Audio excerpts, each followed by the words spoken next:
वो जहां भी जाते प्रचार ही करते।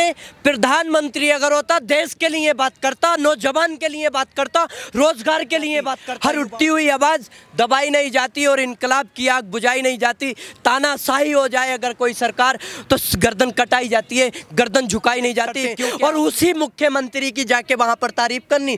तारीफ किस चीज की कर रहे हैं? गंगा में जो लाशें बही हैं उसकी तारीफ कर रहे हैं। जो आज साहिबे मसनद है कल नहीं होंगे, किराएदार है, जाति मकान थोड़ी है, सभी का खून शामिल है। यहाँ की मिट्टी में किसी के बाप का हिंदुस्तान थोड़ी है। खा गए राम राम के नाम से खूब मचाई लूट और 3 मोदी भाग गए। चौथा बोले झूठ, चौथा बोले झूठ। तो ये झूठ वाले मोदी रह गए हैं। झूठ बोलने वाली सरकार है, जुमले पे जीवित सरकार है। जो नारा देते थे बेटी बचाओ बेटी पढ़ाने के लिए, वही जनसभाएं कर रहे हैं बलात्कारियों के लिए, बलात्कारियों के लिए। क्यों? नमस्कार, मैं मोहम्मद आसिफ और आप देख रहे हैं एक कदम न्यूज़। न मस्जिद को जानते हैं न मंदिर को जानते हैं, जो पेट के भूखे होते हैं वो निवालों को जानते हैं। देश के प्रधानमंत्री नरेंद्र मोदी ने 3 महीने के बाद जो है काशी से लोगों से संवाद किया। लोग ये उम्मीदें लगा रहे थे कि महंगाई पे, बेरोजगारी पे बात करेंगे, जो आज लोगों के पैसे ख़त्म हो रहे हैं, जो जमा किए हुए थे उस पर बातचीत करेंगे, लोगों के भला के लिए कुछ बात करेंगे। लेकिन इन तमाम उम्मीदों पर जो है उलटफेर हो गया और उत्तर प्रदेश के मुख्यमंत्री सीएम योगी आदित्यनाथ के तारीफों के फूल बांध दिए। इतने तारीफ किए कि उन्होंने ये भी कह दिया कि आज वक्त कम है, लिस्ट कम है, इनके बारे में नहीं कहा जा सकता, क्योंकि उनके तारीफों के उनके जो कामकाज के, जो विकास के जो लिस्ट है वो बहुत लंबी है। अब सवाल ये है कि इसकी जो हकीकत है, सच्चाई है, वो तो सिर्फ पीएम मोदी ने कहा है, लेकिन हकीकत क्या है ये हमारे साथ मौजूद हैं। ये बताएंगे कि देश के प्रधानमंत्री नरेंद्र मोदी ने जो भी कुछ कहा है उसकी बातों में सच्चाई और दम कितना है। सर, आपका स्वागत है। सवाल अब प्रचार मंत्री ने नहीं, वो प्रधानमंत्री ने नहीं, प्रचार मंत्री ने, क्योंकि प्रचार के लिए उतर चुके। वो जहां भी जाते प्रचार ही करते। प्रधानमंत्री अगर होता देश के लिए बात करता, नौजवान के लिए बात करता, रोजगार के लिए बात करता, युवाओं के, और जो महिलाओं पे अत्याचार हुए महिला के सम्मान के लिए बात करता। वो प्रचार मंत्री हैं, प्रचार के लिए बात कर रहे हैं। देखिए मैं बताऊं, दुख की मारी उन बेचारियों के लिए, दुख की मारी उन बेचारियों के लिए 2 आंसू भी ना फूटे, दो जुमले भी ना छूटे आपके उन बेचारियों के लिए या उन नारियों के लिए। और जो नारा देते थे बेटी बचाओ बेटी पढ़ाने के लिए, वही जनसभाएं कर रहे बलात्कारियों के लिए, बलात्कारियों के लिए। क्योंकि उत्तर प्रदेश के अंदर जो पिछले 4.5 साल के अंदर जो बलात्कार की घटनाएं बढ़ी हैं, जो क्राइम रेट बढ़ा है, जो आप देखिए अभी जो है चीरहरण के मामले सामने आए, लेकिन उनके बारे में कोई संवेदना न व्यक्त करते हैं। और उसी मुख्यमंत्री की जाके वहां पर तारीफ करनी। तारीफ किस चीज की कर रहे हैं? गंगा में जो लाशें बही हैं उसकी तारीफ कर रहे हैं। लेकिन मोदी जी तारीफ करेंगे क्योंकि उन्होंने, वो प्रचार मंत्री हैं, उन्होंने कहा था कि हम जो प्रचार के तंत्र पे उन्होंने कहा था कि हम हवाई चप्पलों वालों को हवाई यात्रा कराएंगे। लेकिन वहां पर योगी जी ने जो है हवाई यात्रा नदी के अंदर कराई, तो उसकी जो प्रशंसा बता रहे थे वहां मोदी जी। जो ऑक्सीजन नहीं मिल पा रही थी, क्या उसकी प्रशंसा बता रहे थे? वो चीज बताई। जो अस्पताल में बेड मुहैया नहीं हो रहे थे, अस्पताल नहीं मिल रहे थे, एम्बुलेंस नहीं मिल पा रही थी, क्या उसकी जो है मतलब वहां पर तारीफ की? किस चीज की आप बताइए? एम्स का कहा था, एम्स का। लेकिन एम्स जमीनी स्तर पे नहीं है, केवल अगर पेपर में लिख देने से, या उत्तर प्रदेश के अंदर आप जो है उसका जो एड यहाँ पर लगा देंगे दिल्ली के अंदर, उसको जो है स्मार्ट प्रदेश बना के एड अगर करोड़ों रुपए के, अरबों रुपए के छपवाएंगे तो उससे इफेक्ट नहीं पड़ेगा। केवल वो प्रचार है और इसीलिए आप प्रचार मंत्री हैं, क्योंकि आप जो है प्रचार में अरबों करोड़ों रुपया खर्च कर देते हैं। साथ ही उन्होंने ये भी कहा है कि आज यूपी में भ्रष्टाचार के साथ साथ जो जातिवाद है, जो खास करके जो एक गांधी परिवार को जिस तरह से बदनाम किया जाता है, परिवारवाद है, उसको वहाँ से जो है ख़त्म किया गया है। देखिए वो परिवारवाद की बात कर रहे हैं, लेकिन वो खुद जो है हिंदुत्ववाद है। लेकिन हिंदुत्व में भी आप देखिए, उनसे भी अगर वादा किया था, राम राज्य के नाम पे भी अगर वादा किया था, तो उस पे भी तो खरे उतरते। उस पे भी राम के नाम पर इन्होंने लूटने की, पहले चंदा खा गई है राम के नाम पे, फिर जो है मतलब राम भूमि के नाम पर ये 1000 रुपये खा गए। राम के नाम से खूब मचाई लूट और 3 मोदी भाग गए। चौथा बोले झूठ, चौथा बोले झूठ। तो ये झूठ वाले मोदी रह गए हैं, झूठ बोलने वाली सरकार है, जुमले पे जीवित सरकार है, जुमला जीवित है। ये जो कहते हैं कि साम्राज्यवाद या गांधीवाद, उसको खत्म करेंगे। अरे हिंदू मुस्लिम के मुद्दे पे ये सबसे ज़्यादा जो वोटिंग कराते हैं, हिंदू मुस्लिम के मुद्दे पे जो है, पुलवामा के मुद्दे पे जो है, इस तरह के मुद्दों पे इन्होंने जो है मतलब चुनाव लड़े। आज तक अगर किसी भी विकास के मुद्दे पे, अगर शिक्षा के मुद्दे पे, नौजवान के मुद्दे पे या रोजगार के मुद्दे पे अगर चुनाव लड़े तो मैं मान जाता हूं जो इन्होंने पिछले 7 साल के अंदर मोदी जी ने काम किए हैं, 4.5 साल के अंदर योगी जी ने काम करे, एक काम के ऊपर वोट मांग के दिखा दें, केवल हिंदू मुस्लिम। अब देखिए, अब इस टाइम तो धर्मांतरण का मुद्दा गर्मा आ गया। यूपी में 2022 में चुनाव होने हैं, तमाम पार्टियां जो है तैयारियों में जुट गई हैं। एक तरफ वाराणसी में देश के वजीर आजम लोगों को जो है संबोधित करते हैं, समझाने में लगे होते हैं, दूसरी तरफ MIM के अध्यक्ष असदुद्दीन ओवैसी भी पधारते हैं।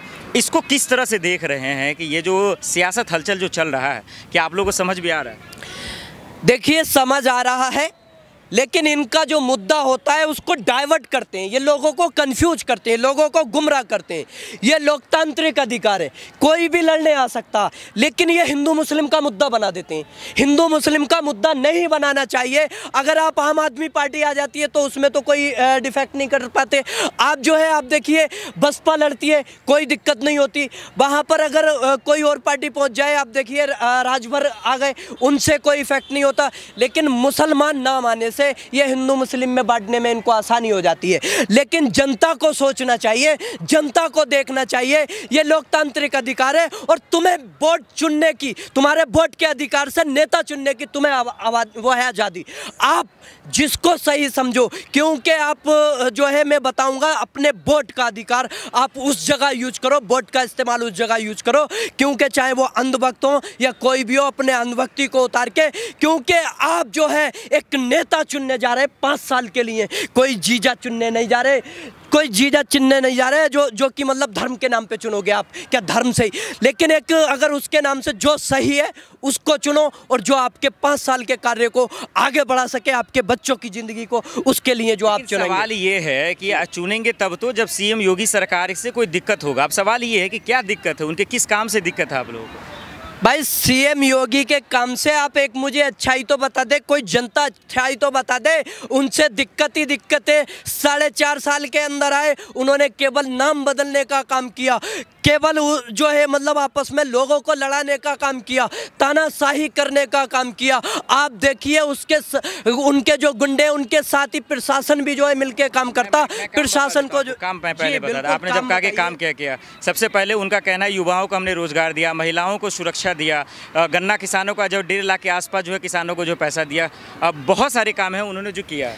देखिए, एक भी काम उन्होंने धरातल पे नहीं कराया, जमीनी स्तर पर नहीं कराया। डंका पीटने से कुछ नहीं होता है, जो जमीनी स्तर पे काम होता है। आपने युवाओं के रोजगार को छीनने का काम किया। जो डेटा है उसमें 4.5 साल के अंदर जो है, 3.5 साल के अंदर 3 करोड़ युवाओं का रोजगार छीनने का इन्होंने काम किया उत्तर प्रदेश के अंदर और केंद्र के अंदर। और आप देखिए, आप कहते हैं गन्ना किसानों का मूल्य 14 दिन में पेमेंट करानी होती है, लेकिन इन प्रधानमंत्री की औकात नहीं है जो 14 दिन के अंदर, क्या 7 महीने के 8 महीने के अंदर या 1 साल के अंदर भी पेमेंट करा दें। गन्ना किसानों का 3-4 हज़ार करोड़ रुपया उधार पड़ा है और गन्ने का रेट 4 साल के अंदर 10 रुपये नहीं बढ़ाते। जनसंख्या नियंत्रण कानून पे जो आप देख रहे हैं CM योगी ला रही है, इस पे आपका क्या राय है? राय यही है, अभी जो आप कह रहे थे ये चुनावी मुद्दा बनाया जा रहा है। देखिए, आप जनसंख्या नियंत्रण कानून वो शख्स लेके आ रहे हैं, पहले वो खुद 7वीं औलाद हैं और जो हमारे देश के प्रधानमंत्री है वो 5वीं औलाद हैं। इनसे जो है रोजगार तो दिया नहीं जा रहा जनता को जो है अभी तबाही में मरवा दिया। अस्पताल में जो है बेड नहीं मिला, दवाई नहीं मिली, तो उसके अभाव पे की नाकामियों को छुपाने के लिए मुद्दे से भटकाना है। इलेक्शन 2022 का जो उत्तर प्रदेश का चुनाव आ रहा है, तो उससे भटकाने के लिए ये नियंत्रण कानून लिया है। इसमें जो है ये कातिल बनेंगे सबसे ज़्यादा और लोगों को कातिल बनाएंगे। क्यों कि अगर किसी के एक बेटी हो जाती है पहली, तो दूसरे बच्चे की जांच कराएगा वो, और बेटी पाई जाती है तो उसको जो पहले ही खत्म कर दिया जाएगा। बेटियों की जो हत्या करने का जो सरकार कहती थी बेटी बचाओ बेटी पढ़ाओ, वही सबसे ज़्यादा महिलाओं की जो है हत्या करने का, बेटियों की हत्या करने का जो है कानून लेकर आ रही है। और इस कानून से देखिए, अगर इस तरह की बात है तो मैं जो कि शादी नहीं करेगा वो मुख्यमंत्री बन जाएगा, और जो शादी करके छोड़ देगा वो प्रधानमंत्री बन जाएगा, और 2 बच्चों वाला जो है वो सरकारी जो है पेंशन या शिक्षा वो पाएगा। तो ये चीज़ें अगर ऐसा है मोदी जी, तो फिर शादी करके छोड़ने लगे तो महिलाओं का क्या होगा? ये चीज़ें देखिए, ये जमीनी आखिरी सवाल आपको ले लेते हैं, और क्योंकि गर्मी है, आप इतना जो है, तो सवाल ये है कि एक आखिरी सवाल कि यूपी में चुनाव होने हैं, आप इतनी तकलीफ़ें बता रहे हैं कि इतनी समस्याएं हैं जो देश के वजीर आजम और सीएम योगी को भी नहीं दिखा, तो अब सवाल ये है कि 2022 में यूपी चुनाव में, विधानसभा चुनाव में सीएम योगी वर्सेस कौन होगा आपके हिसाब से? देखिए, सीएम योगी वर्सेस सीएम योगी को तो आप भूल जाइए, जनता के बीच बिल्कुल आना ही नहीं है। और जो पार्टी युवा के लिए काम करेगी, महिला के सम्मान के लिए काम करेगी, किसान के फसल के रेट की बात करेगी, और जो आम इंसान है, जो मजदूर है, उसकी जो है मजदूरी की बात करेगी, उसको जो है किसान, नौजवान, युवा और भारत का इंसान और उत्तर प्रदेश का इंसान लेके आएगा। हम लोग आपस में बंटना नहीं चाहते हिंदू मुस्लिम में, क्योंकि ये सभी का देश है। हिंदू का भी उतना ही है, मुसलमान का भी उतना ही है। बता दिया सर, जो आप बातें बता रहे हैं वो आपने बता दिया है। वही पूछना है, विपक्ष कौन? आखिर कोई चेहरा तो होना चाहिए ना जो लोगों की उम्मीदों पे खड़ा हो सके। देखिए, जनता चुनेगी, चेहरा सपा भी है, चेहरा जो है बसपा भी है, चेहरा जो है ये गठबंधन भी है, तो जनता चुनेगी। और मेरी राय जो ये है कि आप जब वोट डालें तो अपने अधिकारों को देखते हुए, अपनी मांगों को देखते हुए, अपने बच्चों के उसको जो है मतलब भविष्य को देखते हुए वोट करें, क्योंकि बटे नहीं, हिंदू मुस्लिम पे वोट नहीं करें, क्योंकि ये देश सभी का है। अगर ये इस तरह की तानाशाही जो इन्होंने चलाई है, लेकिन तानाशाही से मैं बताना चाहूँगा, इन्होंने आवाज़ें दबाने की कोशिश की हैं। हर उठती हुई आवाज़ दबाई नहीं जाती, हर उठती हुई आवाज़ दबाई नहीं जाती, और इनकलाब की आग बुझाई नहीं जाती।